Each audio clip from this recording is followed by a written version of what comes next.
So I have to get back from the mic when I do some of this. But what I want to say, the plight of the anger repressor is kind of this.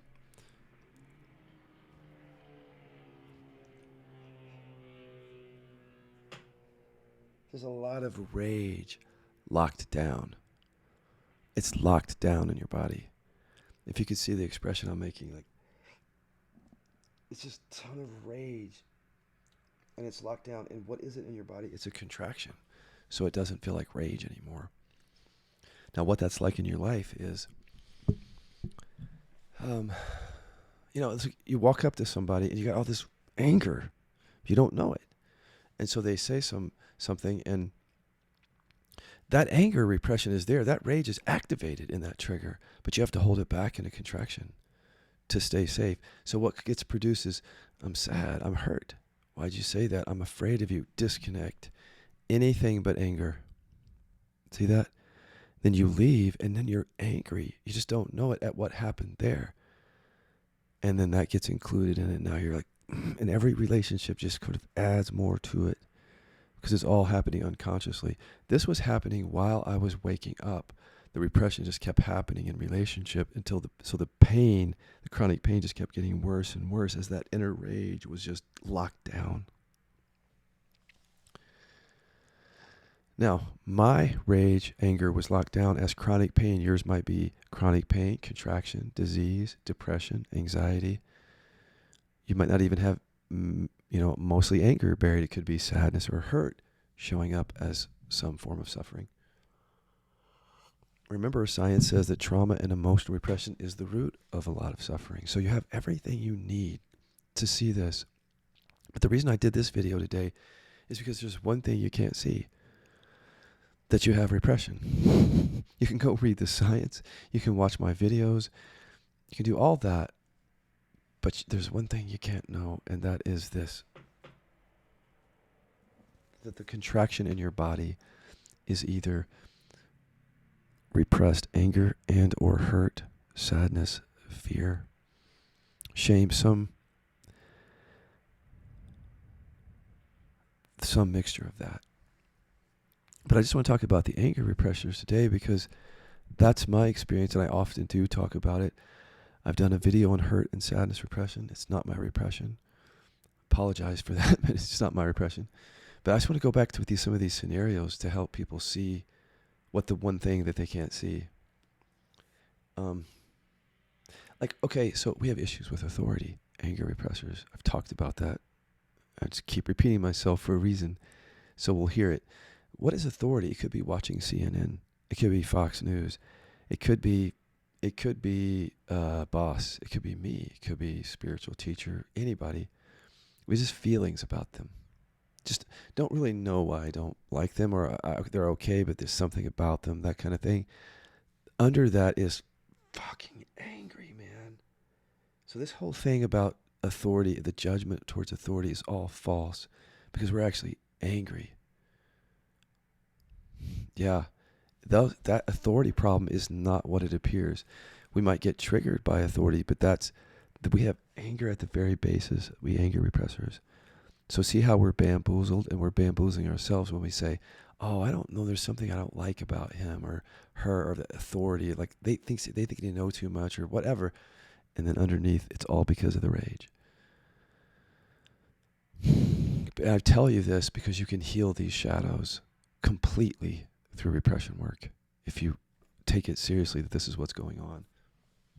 This is the inside out path to see that the buried rage or hurt or sadness is producing suffering in these different ways.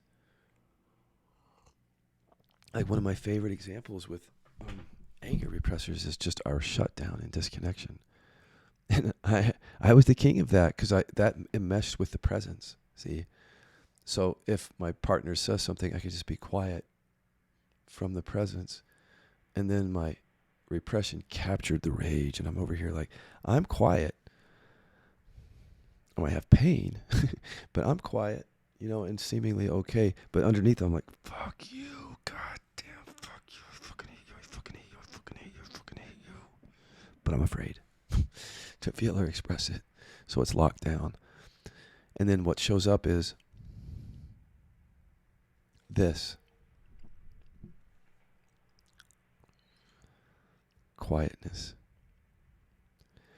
Or, well, anything but anger, right? Because that's the ball of anger is buried there. So anything on the surface can't be that because of the false identities on the surface. So any number of trauma responses might come up in that situation, but a very common one is just shut down and be quiet. Punish. I want to punish the fuck out of you. But in quietness, and you won't think I'm doing it. You won't know I'm doing it, and I won't actually know I'm doing it, which protects me. I'll just think I'm being quiet. I know something bugs me, but see, I'm not yet. The anger repressor doesn't yet know. Until they know that what's really going on is like, oh, I'm so fucking angry. And it's just a contraction in your body, though. That's all it is right now. That's why it's so deceptive. I mean, look, let me talk about hurt and sadness repression. It's the same thing, though. Like my partner has that, so he'll get angry. Of course, I'm out of repression, so I'll just get angry back. But I laugh, but that was a long time coming. And what I laugh at is because that's not really the real emotion for him. He's actually hurt, but he buries that. So that anger, see, I know, and he knows when he goes into inquiry, but he doesn't know it when he's in his everyday consciousness because it's repressed, that under that ball of anger that's coming at me is, I'm hurt. So sad and hurt. It's unbearable. He's afraid to express it. And I know that's there. And I have a lot of compassion because I know those things now about people and where a lot of it comes from.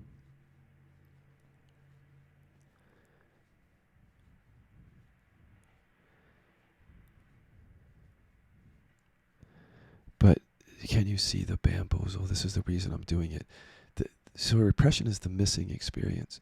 Instead of being with what is, be interested in what isn't arising, because that's the source of your suffering, that ball of anger that you don't even know is there, or the buried hurt that just feels like a bad shoulder or a contracted heart of some kind, or cancer.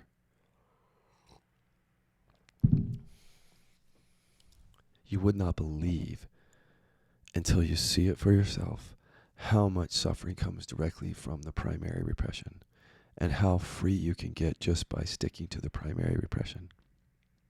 I've been astounded by it. I knew that we were onto something from the very beginning, but I had no idea that it's just this key and that if you stay skillful, it takes you where you want to go. And it is not comfortable. It's not going to be comfortable because this is repression. But we've developed it in a way that is safe and effective if you stay skillful. And we have a way called the 2 markers that if those 2 markers don't show up, you stop and you raise your skill level. That's what makes it safe if you'll follow that. Because I know we're dealing with, of course, the buried stuff and the terror of that. Okay, is there any other thing I want to say? I always like to give equal opportunity to hurt and sadness repression because there's many of you out there. God, but I have such experience with anger repression. I want to share more of that too. Let me give a scenario of each, and then I'm gonna go. Make it like a less than 15-minute video. Some of you are like, thank God. Let me give a unique example of anger repression where the ball of anger is hidden and on the surface is something totally false and nobody knows it.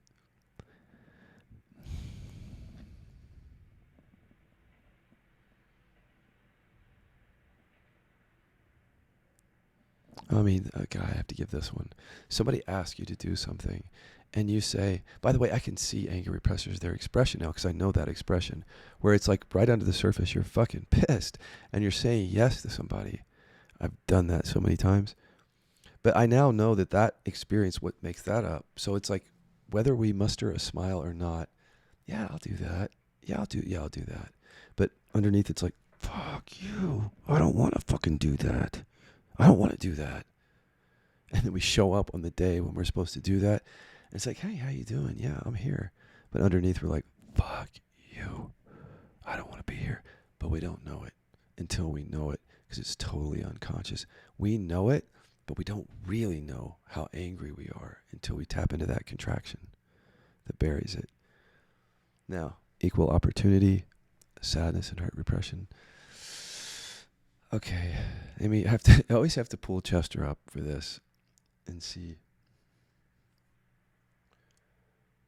Oh gosh, I want to clear up. Somebody said the other day, isn't it this way for everybody, that anger's on the surface in the body and then hurt is below that? No, it's not like that.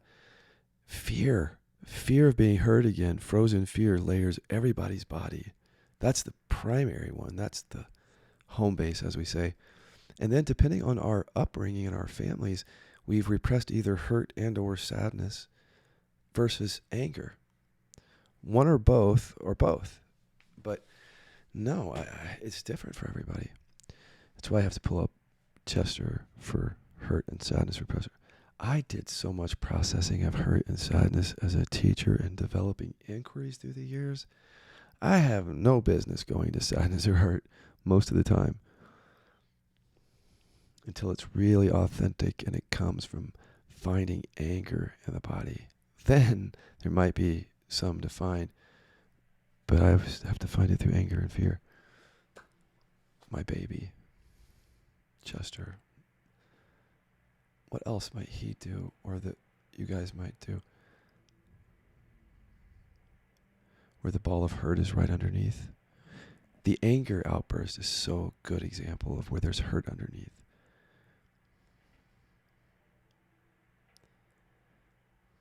But you guys have disconnection too, don't you? And it's different in some cases. Like, well, everybody's different, but anger repressors will disconnect and go quiet, but try to punish you. And I know hurt repressors sometimes do that too. But I've seen, like, it's really everybody's different. But there could be a disconnection by a hurt or sadness repressor where, like, they're in the room with you, but they're not.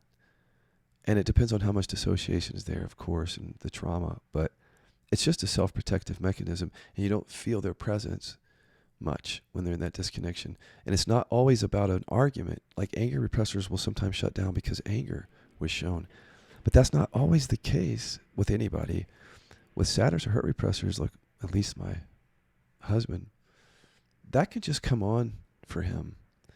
And it isn't always attached to an argument, is what I've noticed. Nor is it always attached to an argument for us anger repressors. But I'm trying to speak to that broader experience of just disconnecting as a sadness and hurt repressor. Do you feel me? You guys who have that? I don't want to generalize, but there's this sort of widespread disconnection for some of you. And I totally get it, because it's terrifying, the hurt or sadness. But if you can really start to see that, you've got tools here. Take it slow, but you have tools here to end that massive bypass going on, that massive avoidance pattern. Because underneath all that disconnection, where it's like, it seems like you're managing and surviving, and like you even show up as a functional human in many cases. I know what's underneath that. It's just that little kid who's just so hurt, so sad. You're so afraid that might never end if you open up to that. Like, you would never be able to stop that. And so you just keep it in that disconnection where you go in all those different directions to try to avoid the sadness is so deceptive, isn't it?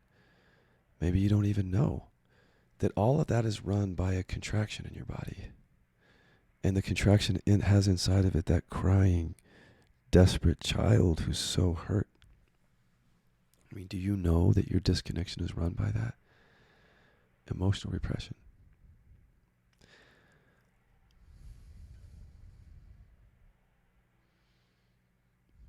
I hope this helps, because I think it's important for some of us to really get to the root of suffering. Now, I mean, it's time for some of us. We've gotten diseases, chronic pain. You know, when we were younger, I don't know about you, but seeking was almost like a something that I could just do. I didn't have chronic pain or cancer. And, some of us on this healing or awakening path, because we've gotten so sick, because we haven't got to the root of suffering, it's just time to get there. If you're ready,